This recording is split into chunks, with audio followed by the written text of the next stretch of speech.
Through many births, I have wandered on and on, searching for, but never finding, a better deal than 0% APR on certified pre-owned vehicles. For trucks tougher than a drunk Marine, come to Mike's Pre-Owned, where we do the things that get things done.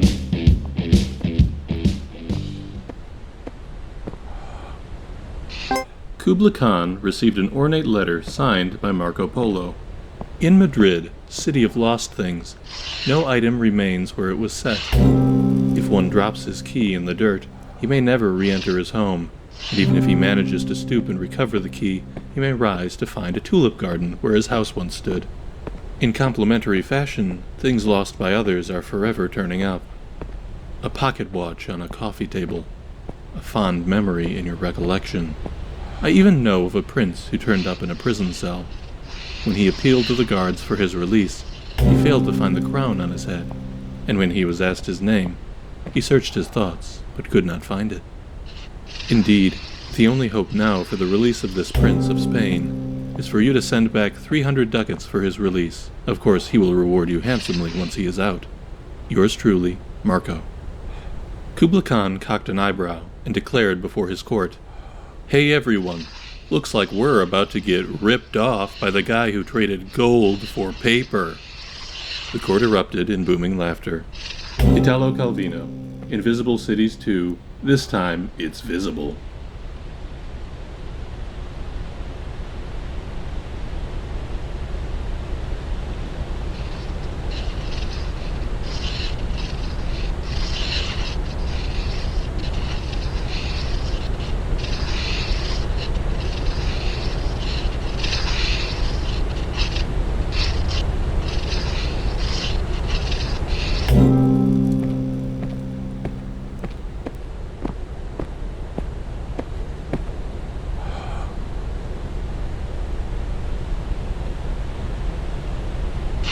Beep.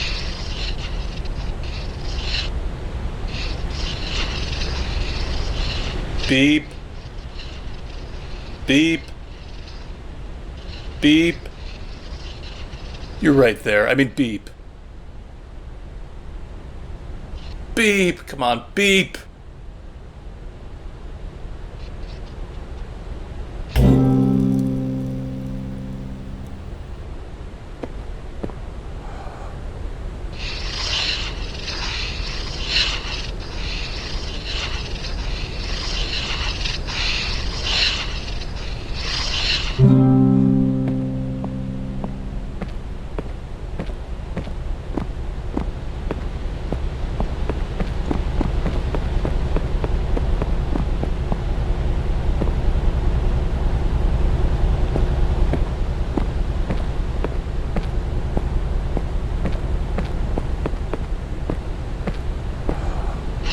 do it?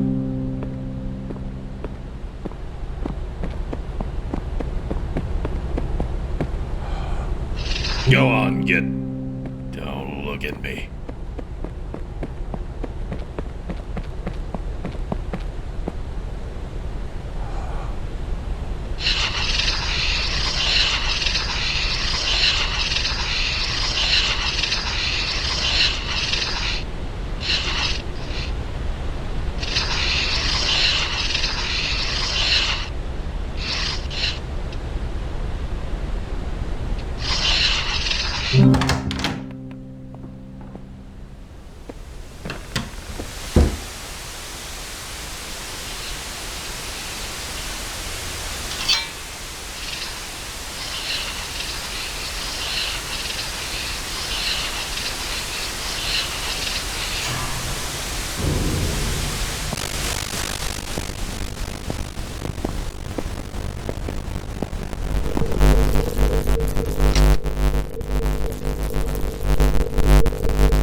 That's very original. It just needs more red, I think.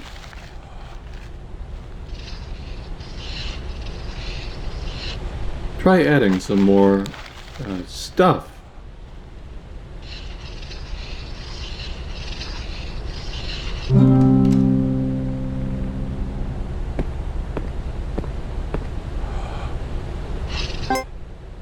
Imagine gravity is fractal, because light is just a wave and gravity is just a wave.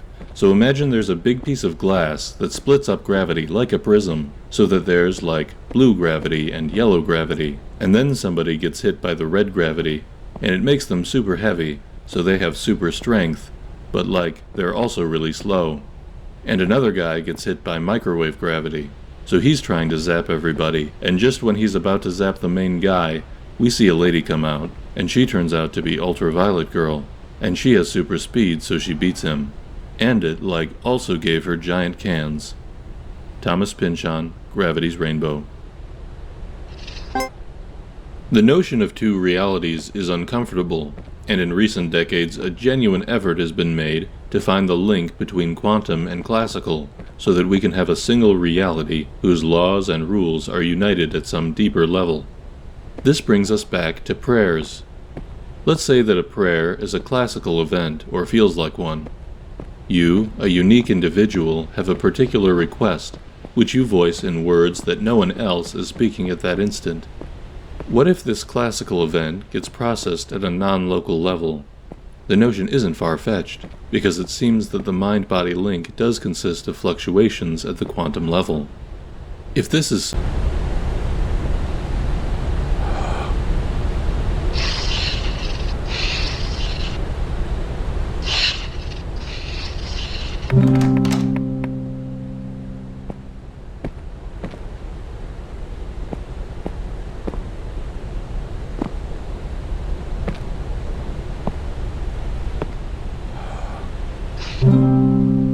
You can only get good at chess if you love the game.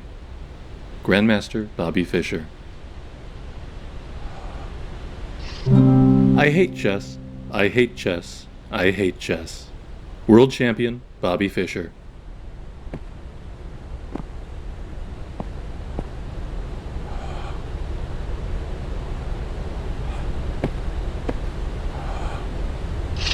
Not only is the novice unable to perceive the board as the master does, but the master cannot perceive the board as the novice does. A master cannot see the bishop on e3 as a chunk of dead wood, any more than you can look at your best friend's face and see a meaningless matrix of colors and shapes. The master once saw the board like this, but now there is no going back. International Master Stuart Rachel's The Reviled Art.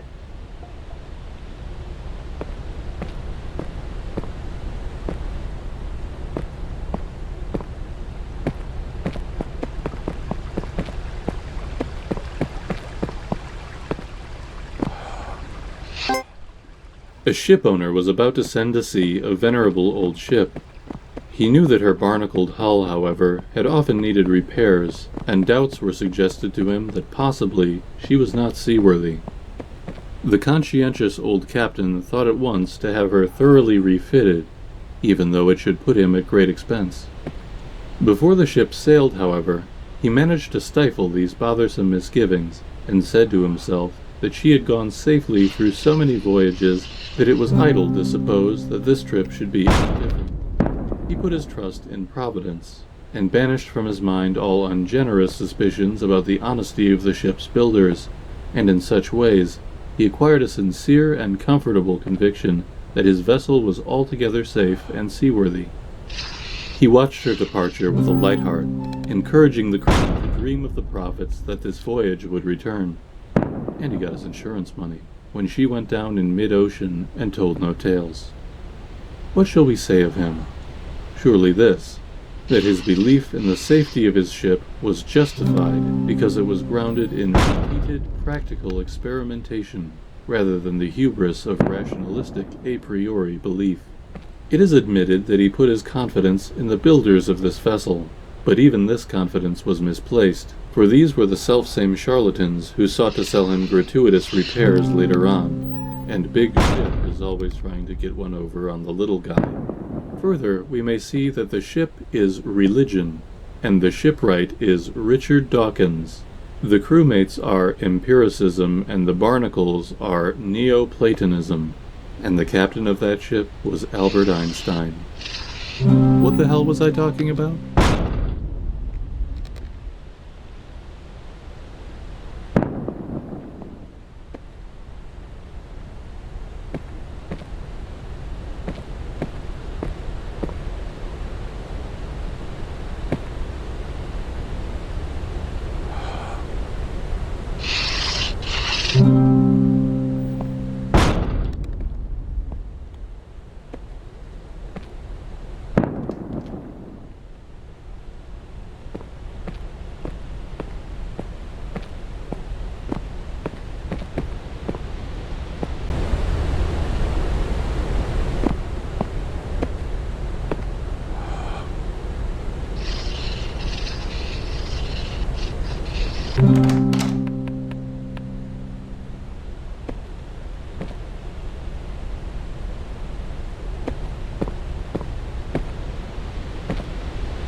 Why did I do that? Oh.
The Obelisk of Knowledge.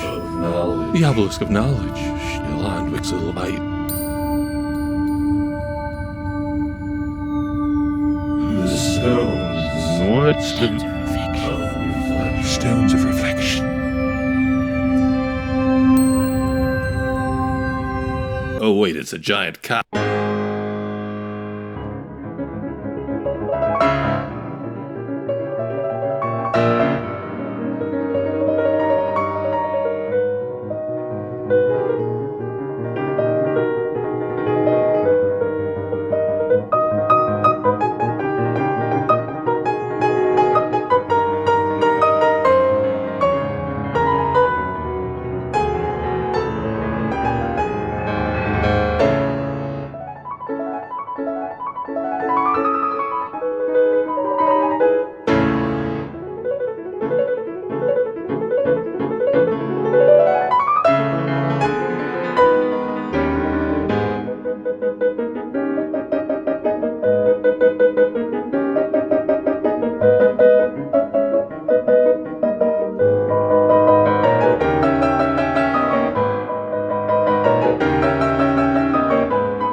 Jeez, dude, I was in a coma the whole time.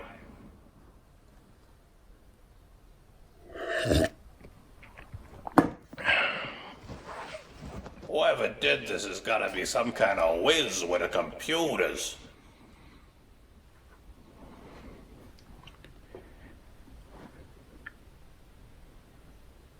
Good stack of pennies. I would never hurt you.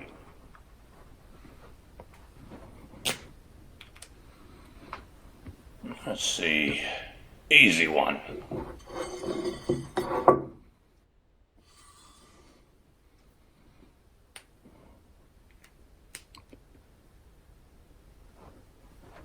How's this?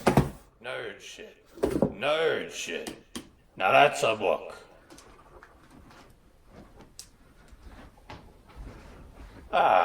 One more puzzle before retirement.